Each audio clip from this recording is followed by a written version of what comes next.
This is the 2020 SEER Cliffhanger event that was held at the Trials Training Center down in Tennessee, the same place that Tennessee Knockout is held. And it ended up being a really good event and a great way to practice for TKO. A lot of the terrain's the same, and it's all stuff I struggle with, so really good practice. You can see the start was complete chaos. It narrowed down real fast, and the leaves were covering all these really slick rocks that were, you couldn't see them until you hit them, and it was throwing everybody off. I think everybody was, this was like a couple minutes into the race. Everyone was arm pumped, hanging on too tight. You can see I'm sitting down already. Normally you would just stand and cruise through this. It's not hard, but when you're amped up at the beginning of a race, everything is panic.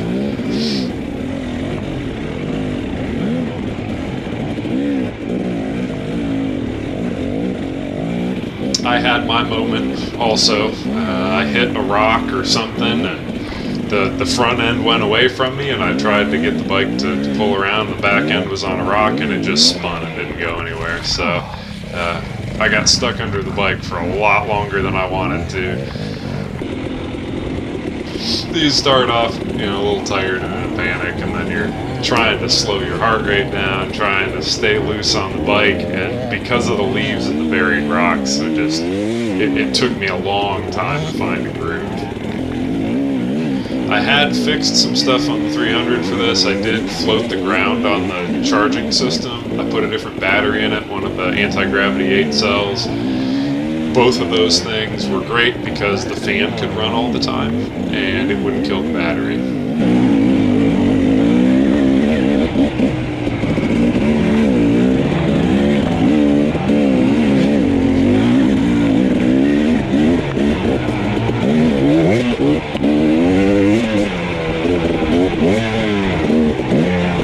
That was a seat.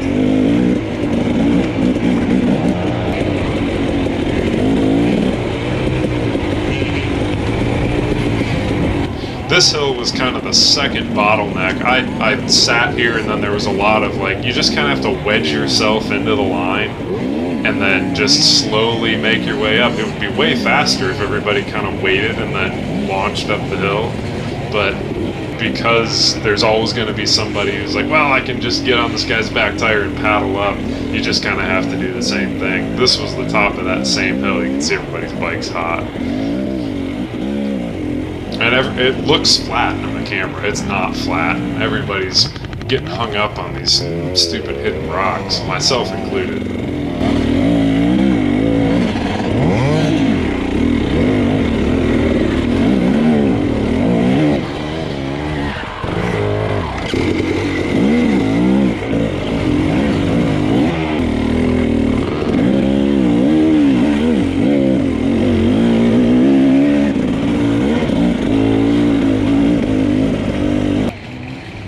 Off the beat already. Oh shit. Yeah.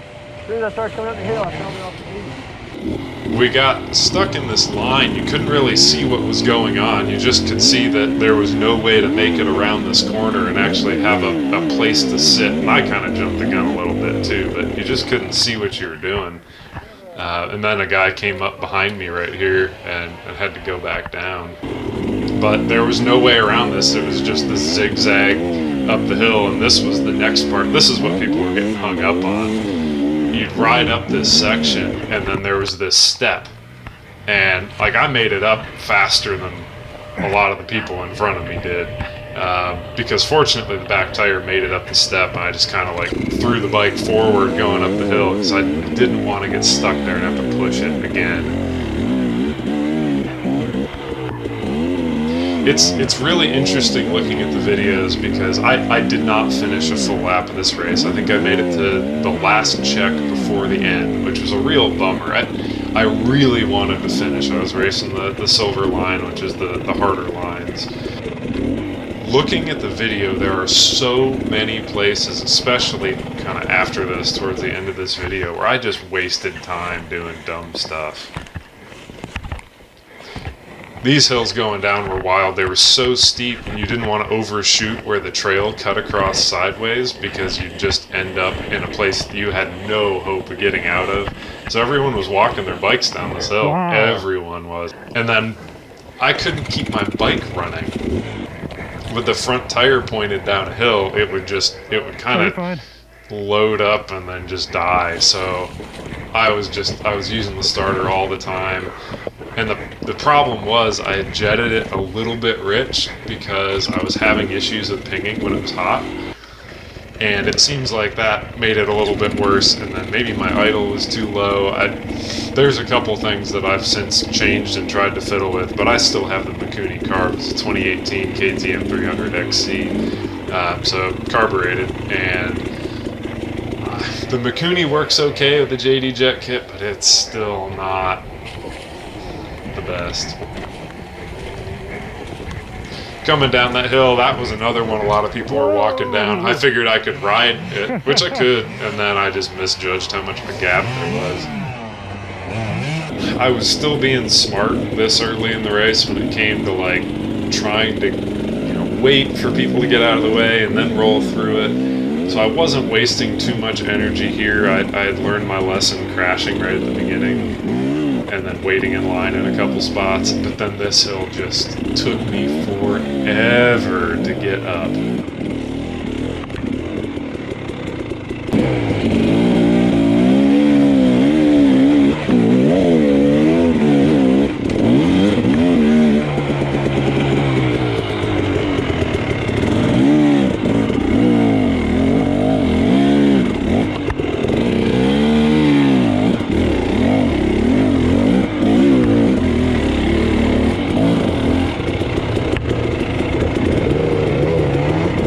I ended up just lifting the back end of the bike over this because at some point, you can keep spinning, you can overheat the bike and do that, or you can just put your ego aside a little bit and just like, oh, okay, I'm just going to drag this over and go from there. It's not fast, but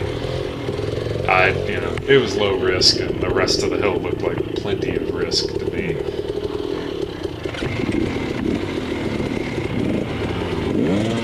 The last race, the last hard enduro I'd done on this bike was the SEER event at Saddleback, and that one my battery had died because the fan was running, and the electric start stops working and it just wouldn't charge. This hill would have been a nightmare if I'd had to kickstart the bike. A little bit of momentum is just so helpful on these hills, and I was struggling to commit enough. I didn't want to loop the bike, and I was just, I just wasn't committing the way that I should.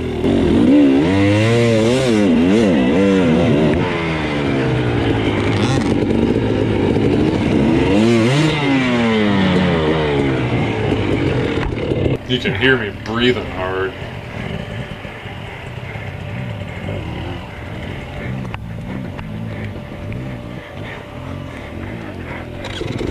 This is another spot I should have just committed in, right? Roll forward, stay high on the hill. High line's almost always better, it gives you more chances to recover, and then just hit those two logs in succession. And I went down too far, and my front tire hit the second one right at the same time my back tire hit the first one, and down I go. Just one of those spots where, I spent 3 or 4 minutes probably getting the bike out of those weeds, and that's 3 or 4 minutes I could have been moving.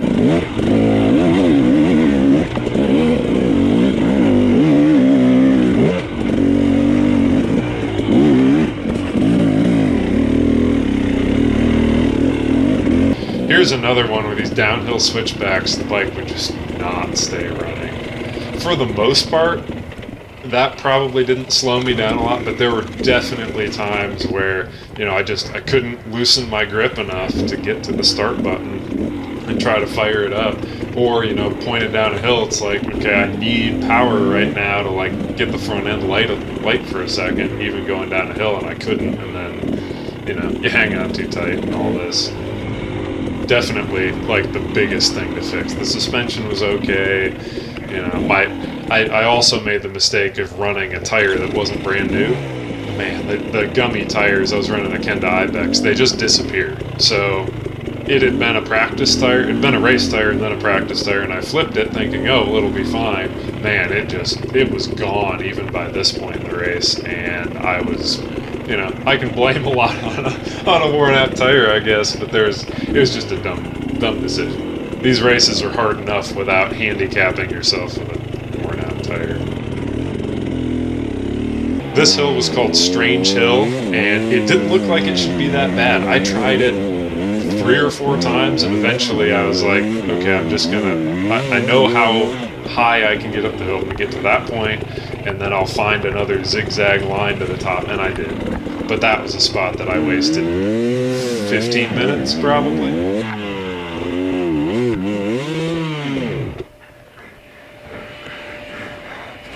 And all this stuff adds up, so like it's just a part of the strategy of trying to keep moving, and I don't think about it when I'm on the bike, so this is as much a reminder for me as anything else.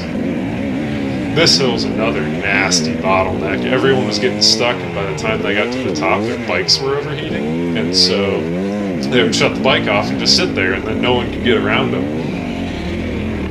There was also a guy with an Alta at the top, which was pretty interesting. I don't know if you can overheat an Alta. That was Jordan Ashburn, I think, on his KDX. Yeah! Pretty crazy.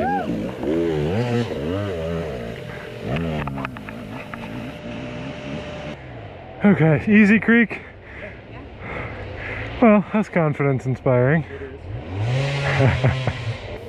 Easy Creek turned out to be a nightmare for me. Definitely one of those misnomer names. I struggle in rocks as it is because I hate falling and dropping a bike on rocks.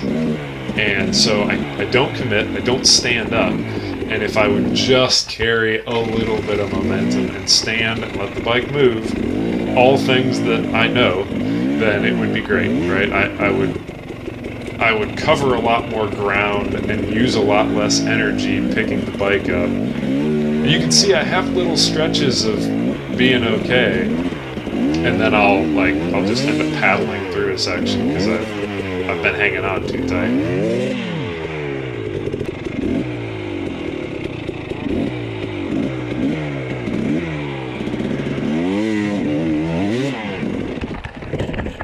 When I lost the bike there and I fell down, you see that pile of rocks in front of me, I landed tailbone first on one of those rocks.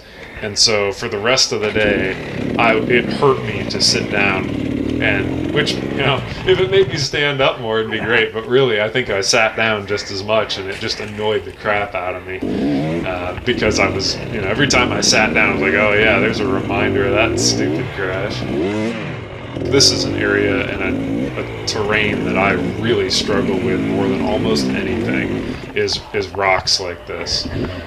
So the momentum of okay, I'm going to get 6 inches here, I'm going to get a foot there, I'm going to just keep moving forward. I was actually pretty happy with how it went. It wasn't fast, but I was feeling like, okay, I'm learning and it's going okay, and in bits and pieces, I'm not hopelessly stuck.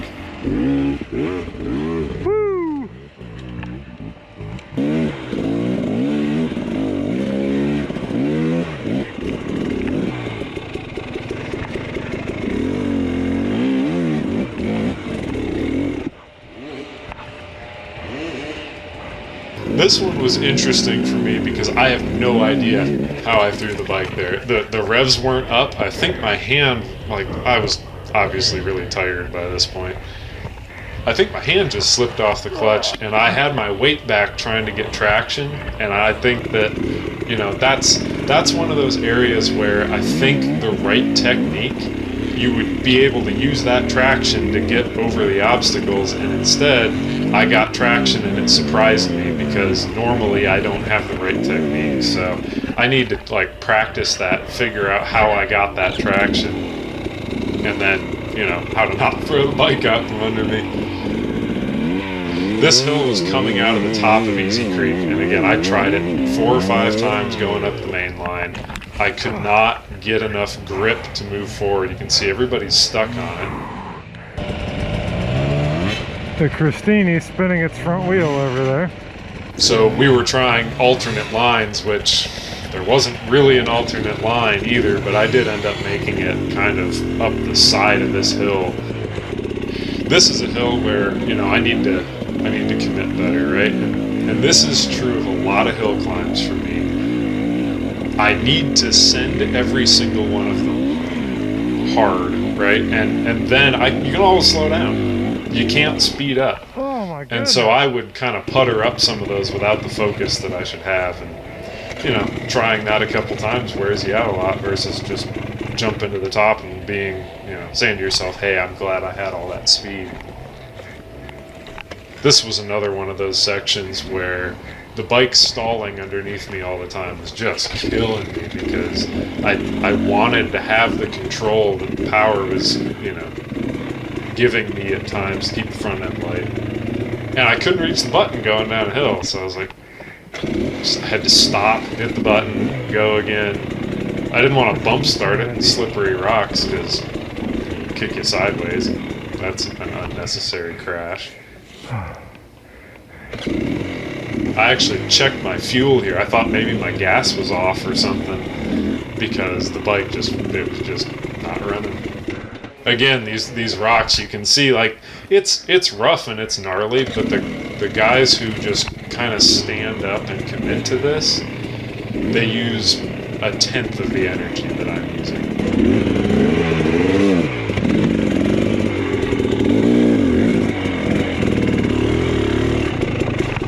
The two of us helped each other out a couple times through here because I would get stuck in a section and I would just have no energy, and he would get stuck in a section like that, that's what I did. you know, how do you get your bike out of that when you can't even stand on the rock, let alone, So freaking slick. you know, put force into your feet to pull a bike out of a hole. I did finish 50th out of 73 in the overall results. In the silver class, finished in 23rd out of 45, so roughly mid-pack. Oh, that seems to be pretty consistent Really? for me in terms of how I finish within the class.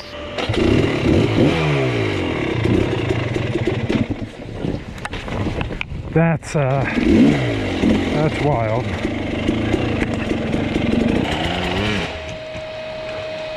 That's one way to do it. This one frustrated me a little bit because I could not get the bike moving. If I could have gotten myself standing right away, it probably would have been great. I will take that. Over is over. And this is the end of the video. You know, great way to finish things off. Go down a hill and just, you know, don't see something and down I go. Big old dent in the pipe and more of a bruise to the ego than anything else. But, you know, all this stuff is energy spent. And of course now the bike is running just fine on its side when it won't run, you know, standing up pointed down a hill.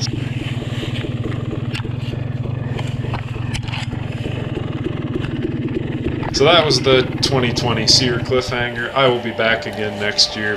So far, I have not been able to finish a lap of any of these except for TKO. So that's that's one of those things that I will not rest until I've finished a lap.